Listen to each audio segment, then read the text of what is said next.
नमस्कार विद्यार्थी मित्रांनो, बृहन्मुंबई महानगरपालिका शिक्षण विभाग व्हर्च्युअल ट्रेनिंग सेंटर, मी विश्वास ठोंबरे व्हर्च्युअल शिक्षक आपले स्वागत करतो। विद्यार्थी मित्रांनो, आज आपण सर्वजण शाळेत नसलो तरी घरात राहून ऑनलाईन लर्निंगच्या माध्यमातून शिक्षण घेत आहोत। या माध्यमाचा आणि अध्यापन अध्ययनाच्या प्रक्रियेचा आपल्याला नक्कीच फायदा होईल अशी आशा आहे। त्याचबरोबर आपल्या शिक्षण प्रक्रियेत खंड पडणार नाही, म्हणूनच बृहन्मुंबई महानगरपालिका शिक्षण विभागाने हा उपक्रम सुरू केला आहे। आज आपण इयत्ता 10वी आपला विषय आहे भूगोल। यामध्ये आपण ज्या घटकाचा विचार करत आहोत तो आपला घटक आहे लोकसंख्या। आता ही जी लोकसंख्या आहे ही लोकसंख्या भारत आणि ब्राझील या देशांमध्ये जे की लोकसंख्येचं गुणोत्तर आहे,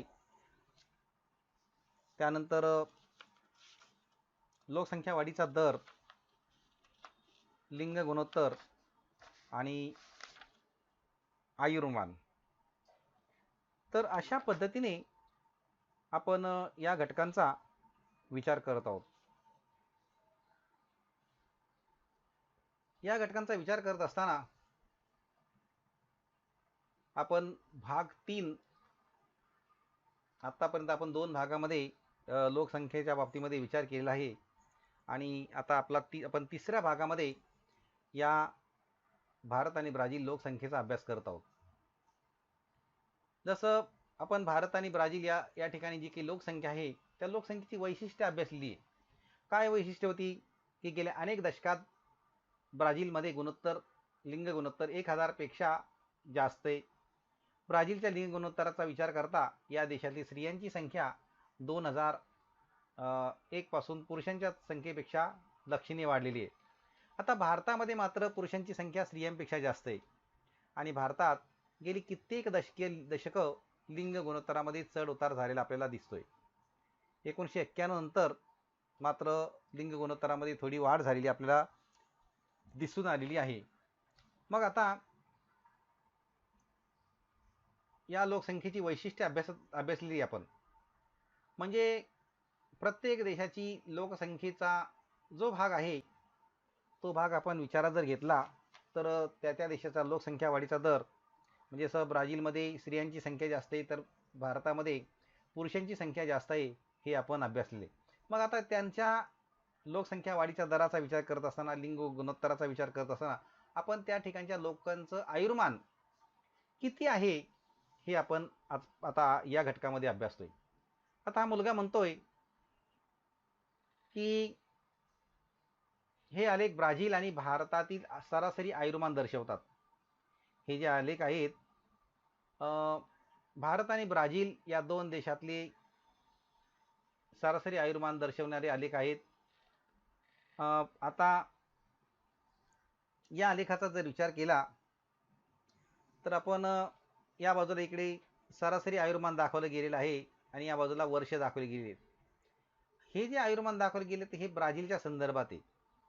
ब्राझीलच्या संदर्भात हा आलेख आहे। ब्राझीलमध्ये जो आलेख दाखवला इथे वय दाखवले गेली, वय 0, 10, 20, 30, 40, 50, 60, 70, 80 ही वय झालेली। आणि मग 1960 त्या आयुर्मानाचं जे वर्ष दाखवले गेले त्याचा जर आपण विचार केला तर ते 50 वयगट दाखवले आहे। मग नंतर पुढे वाढत गेलेले आहे। 59, 54, 59, 62, 65, 70, 73 आणि 75 अशा प्रकारे 2016 पर्यंतचा हा आयुर्मान इथे दाखवला गेलेला आहे। त्यानंतर पुढे मुलगी म्हणते, काय म्हणते, होय पण सरासरी आयुर्मान म्हणजे काय? तो मुलगा म्हणतो हे आयुर्मान आहे, सरासरी आयुर्मान, पण ती मुलगी म्हणते हे सरासरी आयुर्मान म्हणजे काय? आणि मग त्याचं स्पष्टीकरण त्या ठिकाणी देण्यात आलेलं आहे की तो मुलगा म्हणतो की याचा अर्थ असा की एखाद्या प्रदेशात जन्माला आलेली व्यक्ती सरासरी किती वर्ष जगू शकते। म्हणजे तो मुलगा काय म्हणतो की हे जे आकडे आहेत हे आकडे की एखाद्या प्रदेशामध्ये ती व्यक्ती जन्माला आलेली परंतु ती किती वर्ष जगू शकते हा त्याचा अर्थ आपण घ्यायचा आहे. आता इथे भारताचा आलेख दाखवला गेलेला आहे.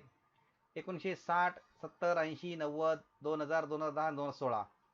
मग त्याचं सुद्धा आयुर्मान दाखवलं गेलं की 1960 पासून 41, 48, 54, 58, 63, 67 आणि 68 हे जे अंक आहेत हे अंक पाहता आणि ब्राझीलचे अंक पाहता, जसं इथे 41 दाखवला इथे भारतातला अंक तर ब्राझीलमध्ये इथे 54 आहे.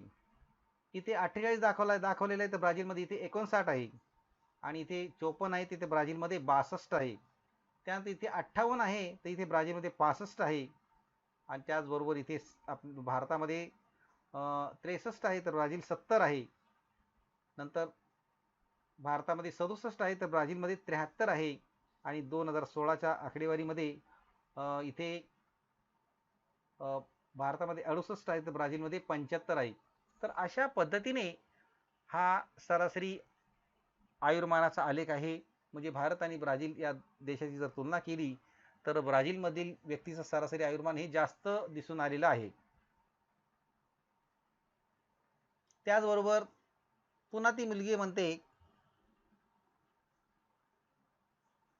की याचा अर्थ असा की आपण भारतीय सरासरी 68 वर्ष जगतो म्हणजे असा हा सरासरी आलेख आहे. म्हणजे भारतातली व्यक्ती जर 68 वर्षे जगू शकते तर ब्राझीलच्या व्यक्तीचा सरासरी आयुर्मान किती झालेलं आहे 75 वर्ष हे त्या आलेखावरून आपल्याला मानता येईल.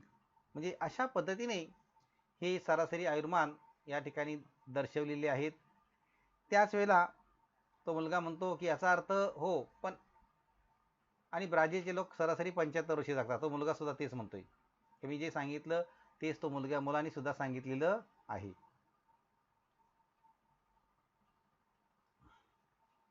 त्याला पुन्हा ती मुलगी काय म्हणते की 1960ला भारतीयांचं आयुर्मान 41 वर्षापेक्षा कमी दाखवले आहेत पण आता ते वाढले आहे आणि भविष्यात ते आणखी वाढेल अशी अपेक्षा आहे. भविष्यात ते आणखी वाढेल अशी अपेक्षा आहे. त्याचबरोबर जे काही सरासरी आयुर्मान आहे ते स्त्री आणि पुरुषांच्या संदर्भात आहे.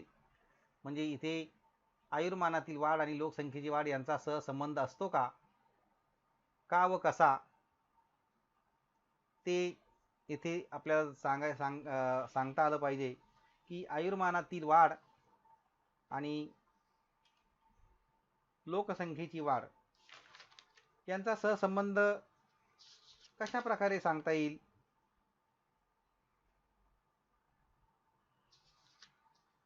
तर याचा अर्थ असा की आयुर्मानामध्ये जी वाढ आहे यामध्ये भौतिक सुविधा त्याचबरोबर वैद्यकीय सुविधा ह्या महत्त्वाच्या आहेत. म्हणजेच वैद्यकीय सुविधा पुरेशा प्रमाणात उपलब्ध झाल्यामुळे आणि पोषक आहार जीवनावश्यक वस्तूची सहज उपलब्धता या इतर सुधारणांमुळे मृत्यूदर वेगाने घटत असतो आणि त्यामुळे आयुर्मानामध्ये वाढ होत असते. आता आयुर्मानात जेव्हा वाढ होते तेव्हा देशातील जन्मदर तुलनेने अधिक जर असला तर त्या ठिकाणी लोकसंख्येची सुद्धा वाढ होत असते. तर अशा प्रकारे इथे सहसंबंध सांगता येईल. मग आता इथे प्रश्न विचारला केलेला आहे की प्रश्न असे विचारले गेलेले आहेत की लिंग गुणोत्तर म्हणजे काय. आता लिंग गुणोत्तर म्हणजे काय तर स्त्री आणि पुरुष यांची जी काही आकडेवारी आहे त्या आकडेवारीची टक्केवारी किती आहे. म्हणजे एखाद्या हा प्रदेशामध्ये दर 1000 पुरुषांच्या तुलनेत असलेली स्त्रियांची संख्या म्हणजेच लिंग गुणोत्तर. आणखी एक प्रश्न आहे पुढचा की सरासरी आयुर्मान म्हणजे काय. तर एखाद्या प्रदेशात जन्माला आलेली व्यक्ती सरासरी किती वर्ष जगू शकते त्याचा कालावधी किती आहे म्हणजेच त्याचं ते काय सरासरी आयुर्मान. पुढचा काय प्रश्न आहे की जगाच्या एकूण भूक्षेत्रापैकी किती टक्के भूक्षेत्र भारताने व्यापलेलं आहे. तर जगाच्या एकूण क्षेत्रापैकी सुमारे 2.41% भूक्षेत्र हे भारताने व्यापलेलं आहे. आणि जगाच्या एकूण भूक्षेत्रापैकी किती टक्के भूक्षेत्र हे ब्राझीलने व्यापलेलं आहे. तर जवळजवळ जगाच्या एकूण लोकसंख्येपैकी तर इथे म्हणजे लोकसंख्येचं पण आहे आणि भूक्षेत्राचं पण आहे. तर जगाच्या एकूण भूक्षेत्रापैकी ब्राझीलने 5.6% एवढं भूक्षेत्र व्यापलेलं आहे. परंतु याच्यामध्ये आणखी एक मुद्दा आपल्याला सांगता येईल. जगाच्या एकूण लोकसंख्येपैकी किती टक्के लोकसंख्या भारतात आहे. तर जगाच्या एकूण लोकसंख्येपैकी 17.5% लोकसंख्या ही भारतामध्ये आहे. आणि अशा पद्धतीने आणखी एक प्रश्न दिला आहे की भारताला तरुण देश का म्हणतात. तर भारतामध्ये तरुणांची संख्या ही जर विचारात घेतली सरासरी आयुर्मानामध्ये तर ती तरुणांची संख्या ही जास्त आपल्याला दिसून आलेली आहे आणि म्हणून भारताला तरुण देश सुद्धा म्हटलं गेलेलं आहे.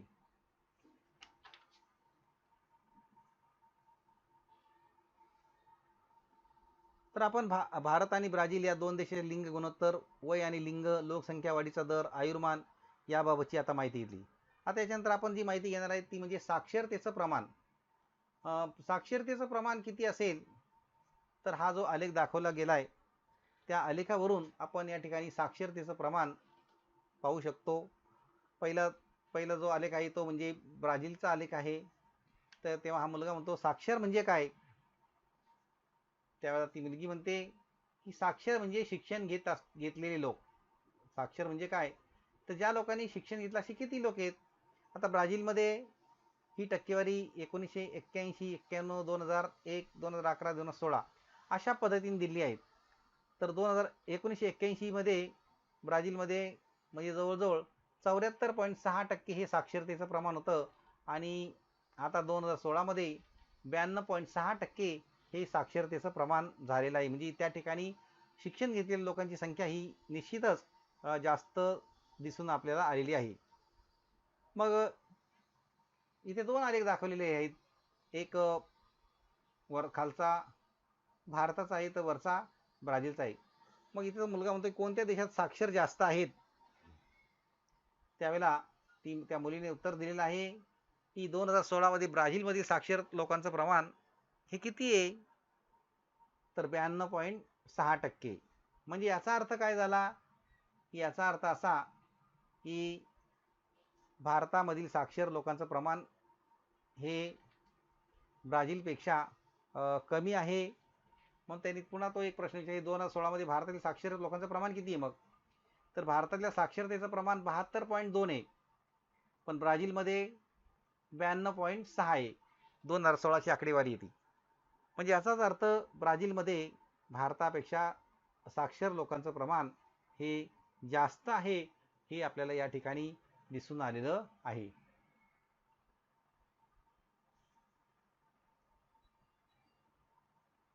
आलेखाचं वाचन करा. त्या आधारे पुढील प्रश्नावर चर्चा करा.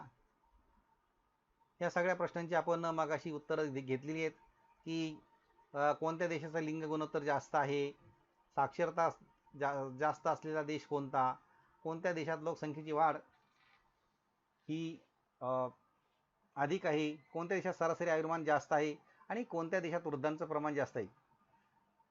तर ते जरी आपण पाहिलं तर बरेचसे आपण आलेख पाहिलेले आहेत. त्या आलेखावरून आपल्याला उत्तरं सांगता येतील की कोणत्या देशाचं लिंग गुणोत्तर जास्त आहे तर ब्राझील देशाचं लिंग गुणोत्तर जास्त आहे हे आपल्याला सांगता आलं पाहिजे. साक्षरता जास्त असलेला देश कोणता तर ब्राझील. आपण पाहिलं की 92.6 एवढं लोकांचं साक्षरतेचं प्रमाण आहे. कोणत्या देशात लोकसंख्येची वाढ अधिक आहे. आता कोणत्या देशात लोकसंख्येची वाढ अधिक आहे हे आपल्याला माहिती आहे की भारतामध्ये लोकसंख्या जास्त आहे. आणि कोणत्या देशात सरासरी आयुर्मान जास्त आहे तर ब्राझीलमध्ये लोकांचं सरासरी आयुर्मान म्हणजे 75 वर्षे. याचा अर्थ त्या ठिकाणचे लोक 75 वर्ष जगू शकतात सरासरी. त्यानंतर कोणत्या देशात वृद्धांचं प्रमाण जास्त आहे, तर इथे मात्र ब्राझील या देशामध्ये वृद्धांचं प्रमाण जास्त आहे. कारण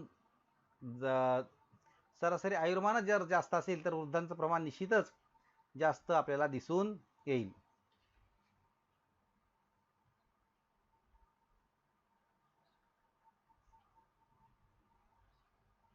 इथे सुद्धा आकडेवारी जर पाहिली आपण, जनसंख्या, लोकसंख्या, चीन सगळ्यात जास्त लोकसंख्या, भारत त्याच्यानंतर, संयुक्त राज्य अमेरिका त्याच्यानंतर, इंडोनेशिया त्यानंतर, ब्राझील त्याच्यानंतर आणि पाकिस्तान त्यानंतर. तर अशा प्रकारची ही आकडेवारी आपल्यासमोर कोटीमध्ये ही आकडेवारी उपलब्ध आहे.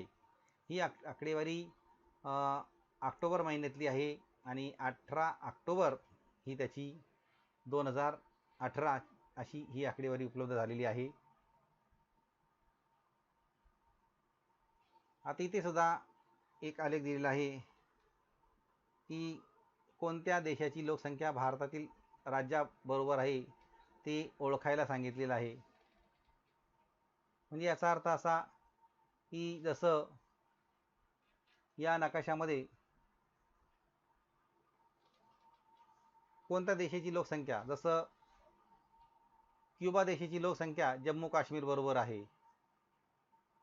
गुजरातची लोकसंख्या इटली एवढी आहे, महाराष्ट्राची लोकसंख्या मेक्सिको एवढी आहे, आंध्र प्रदेशची लोकसंख्या मिस एवढी आहे, नंतर छत्तीसगडची लोकसंख्या घाना एवढी आहे, मध्य प्रदेशची लोकसंख्या तुर्की देशाच्या लोकसंख्या एवढी आहे, उत्तर प्रदेशची लोकसंख्या ब्राझील एवढी आहे. त्यानंतर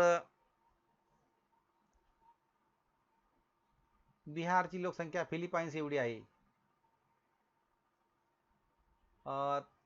इथे सिक्कीम आहे, मग सिक्कीमची लोकसंख्या मकाऊ एवढी आहे. त्याचबरोबर हिमाचल प्रदेशची लोकसंख्या हाँगकाँग एवढी आहे. नंतर गिनी उत्तराखंडची लोकसंख्या ही गिनी एवढी आहे. नंतर इकडे चंदीगडची लोकसंख्या ही चंदीगड इथे एस्तोनिया एवढी आहे आणि पंजाबची लोकसंख्या व्हेनेझुएला एवढी आहे. म्हणजे अशा पद्धतीने हा लोकसंख्याबाबतचा नकाशा आहे भारताचा, की कोणत्या आपल्या राज्याची लोकसंख्या ही कोणत्या देशा एवढी आहे याचा हा नकाशा इथे तुम्हाला दाखवला गेलेला आहे. त्याची आकडेवारी अशा पद्धतीने आपण पाहतोय. बिहार म्हणजे ही आकडेवारी करोडोमध्ये आहे हे आपण समजू शकतो.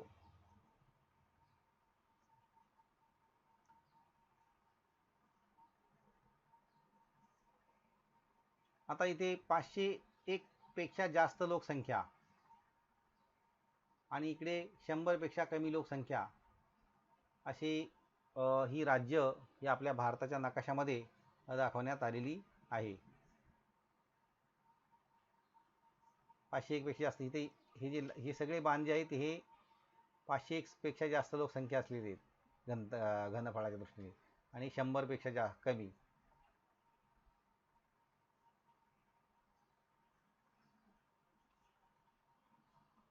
मग आता इकडे काही प्रश्न दिलेलेच आहे की आयुर्मान आणि सामाजिक प्रगती यातील सहसंबंध स्पष्ट करा.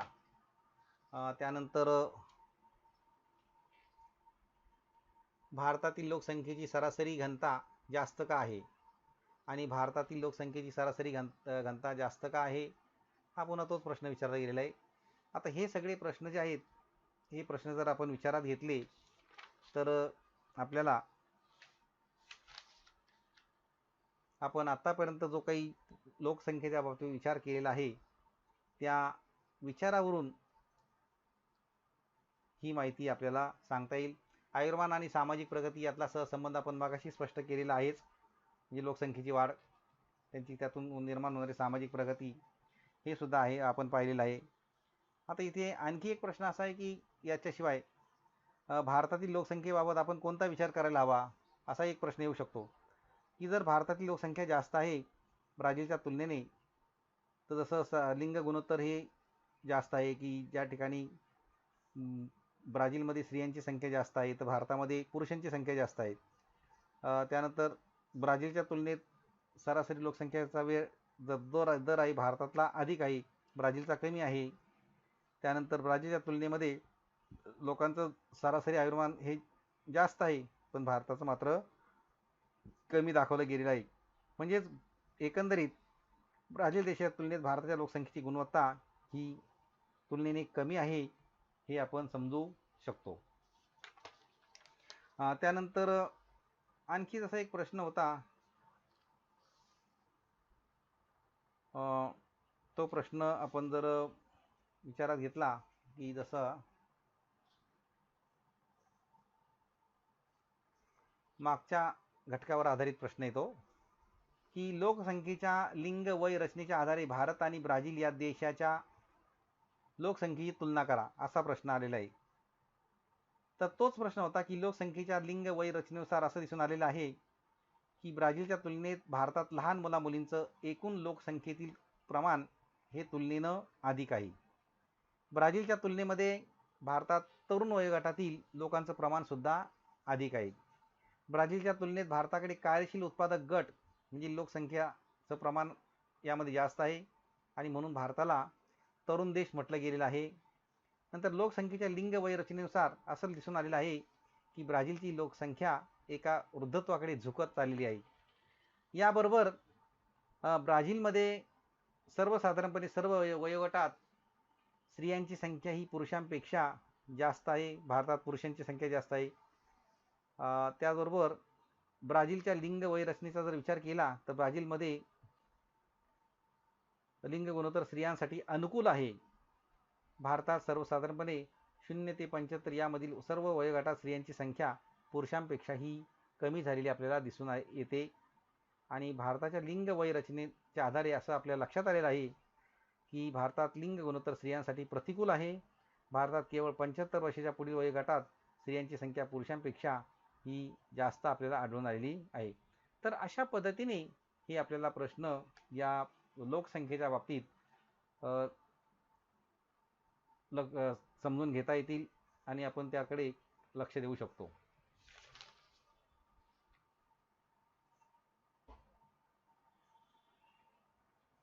भारतातील स्त्रियांचं प्रमाण कसं वाढेल, असा एक प्रश्न इथे विचारलेला आहे.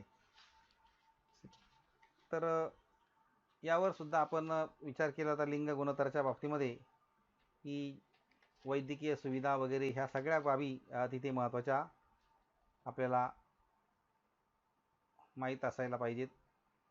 भारत आणि ब्राझील या दोन देशातील साम्य सांगा, या प्रश्नाची सुद्धा आपण या ठिकाणी बरीचशी चर्चा केली. आता एक राहिलं की ब्राझीलमधील जनगणनेविषयी माहिती लिहा, असा एक प्रश्न येतो की ब्राझीलमध्ये IGBE म्हणजे Brazilian institute of geography and statistics अशी ही संस्था आहे आणि या संस्थेमार्फत दर 10 वर्षांनी ब्राझीलमध्ये जनगणना केली जाते. ब्राझीलमध्ये पहिली जनगणना म्हणजे सर्वेक्षण हे 1872 साली झाले आहे. ब्राझीलची जनगणना ही दशकांती होती. उदाहरणार्थ 2000, 2010 अशा पद्धतीने केली गेलेली आहे आणि ब्राझीलमध्ये पुढील जनगणना ही 2020 मध्ये म्हणजे होईल असं सांगितलं गेलं. म्हणजे आता ही 2020 सुरू आहे. तर अशा पद्धतीने ब्राझीलची जनगणना ही सुरू होईल किंवा झाली असेल. आता सध्या आपल्याकडे अनेक प्रकार जसे आता एक सध्या संपूर्ण जगामध्ये एक प्रश्न निर्माण झालेला आहे आणि त्यामुळे कदाचित हे काम सध्या थांबले सुद्धा असेल की कोरोनाच्या संकट काळातलं काम. या घटकाची बरीचशी माहिती देण्याचा प्रयत्न करण्यात आलेला आहे. आपणही या घटकाचे व पाठाचे वाचन करायचे आहे आणि पाठ्यपुस्तकात दिलेले जे प्रश्न आहेत त्या प्रश्नांची उत्तरं सोडवायची आहेत. त्याचबरोबर आपल्याला मी काही प्रश्नसुद्धा दिलेले आहेत, ते प्रश्नसुद्धा आपण सोडवायचे आहेत आणि याबरोबरच या पाठाच्या आपल्या प्रतिक्रिया आपण बृहन्मुंबई महानगरपालिकेच्या YouTube चॅनलवर जरूर कळवायच्या आहेत. धन्यवाद.